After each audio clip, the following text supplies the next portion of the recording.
సాయంత్రం అసెంబ్లీలో కాళేశ్వరం నివేదికపై చర్చ. కాళేశ్వరం రిపోర్ట్ను టేబుల్ చేసిన ప్రభుత్వం. సభ్యులకు నివేదిక కాపీలు అందజేశామన్న ఉత్తమ్.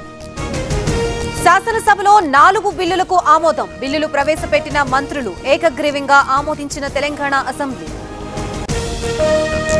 మోదీ రాహుల్ చర్చిస్తే బిల్లు పాస్ అవుతుంది. చిత్తశుద్ధి ఉంటే ఢిల్లీలో రేవంత్ ఆమరణ దీక్ష చేయాలి. బీసీ రిజర్వేషన్లపై కేటీఆర్ వ్యాఖ్యలు. 42% రిజర్వేషన్ల అమలుకు చిత్తశుద్ధితో ఉన్నాం. బీసీ రిజర్వేషన్ల అంశం రాష్ట్రపతి దగ్గర ఉంది. బీఆర్ఎస్ తెచ్చిన చట్టాలు గుదిబండగా మారాయన్న రేవంత్. శాస్త్రీయంగా సర్వే చేయకపోవడంతో చిక్కులు. ఎన్నికల ముందు బీసీ డిక్లరేషన్ ఇచ్చారు. మాజీ మంత్రి గంగుల కమలాకర్. కామారెడ్డి డిక్లరేషన్ పై చర్చ జరగాలి. కేబినెట్ లో ఎంతమంది బీసీలున్నారన్న పాయల్ శంకర్. బీసీ బిడ్డగా కౌన్సిలర్ నుంచి మంత్రిగా ఎదిగానన్న వాకిటి. ఈ world IVF day OSS wheel of hope తిప్పండి. ఫ్రీ ఐవీఎఫ్ గెలుచుకోండి. మేం చేసిన సర్వే పక్కాగా ఉందన్న శ్రీధర్ బాబు. వచ్చే తరాలకు సర్వే ఉపయోగపడుతుంది. 42% రిజర్వేషన్లు అమలు చేసి తీరుతామని ప్రకటన. రేపు అన్ని పార్టీలు వెళ్లి గవర్నర్ ని కలుస్తాం. రాష్ట్రపతి ప్రధాని అపాయింట్మెంట్ ఇవ్వడం లేదు. గవర్నర్ ని కలిసి పరిస్థితిని వివరిస్తామన్న పొన్నం. హైదరాబాద్ బీజేపీ ఆఫీస్ దగ్గర ఉద్రిక్తత. బీజేపీ మహిళా మోర్చా నేతల ఆందోళన. బీహార్లో కాంగ్రెస్ నేతల అనుచిత వ్యాఖ్యలపై నిరసన.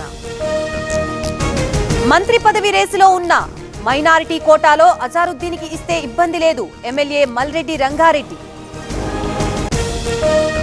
టాలీవుడ్ కార్మికుల వేతనాల పెంపు. 15% జీతాలు పెంచుతూ నిర్ణయం. కార్మిక సంఘాలకు లేఖలు పంపిన ఫిలిం ఛాంబర్.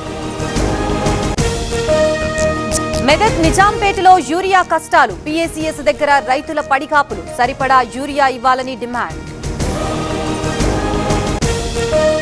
సెప్టెంబర్ 30లోగా స్థానిక ఎన్నికలు పూర్తి చేస్తాం. 10 తర్వాత ఎన్నికల నోటిఫికేషన్. మంత్రి కోమటిరెడ్డి వెంకటరెడ్డి చిట్ చాట్. ఖైరతాబాద్ గణేశుడి దర్శనానికి పోటెత్తిన భక్తులు. 3 క్యూ లైన్లో బారులు తీరిన జనం. వీకెండ్ కావడంతో పెరిగిన రద్దీ. కొలిక్కి వచ్చిన Chennur SBI scam case. Cashier Ravinder సహా 44 మంది అరెస్ట్. 15 కిలోల బంగారం, 1,00,000కు పైగా నగదు స్వాధీనం. ఆసిఫాబాద్ జిల్లాలో పెద్ద పులి సంచారం. ఖైరీగూడ చెక్పోస్ట్ వద్ద కనిపించిన పులి.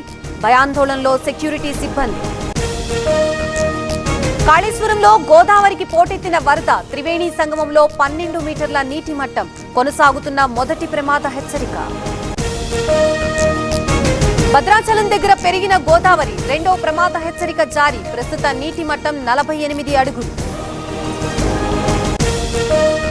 ధవళేశ్వరం వద్ద మొదటి ప్రమాద హెచ్చరిక. 175 గేట్లు ఎత్తి సముద్రంలోకి నీరు విడుదల. లంక గ్రామాలు అప్రమత్తం. కోనసీమలో నిలకడగా వరద ఉధృతి. కాజ్వేలపై చేరిన వరద నీరు. నిలిచిపోయిన రాకపోకలు.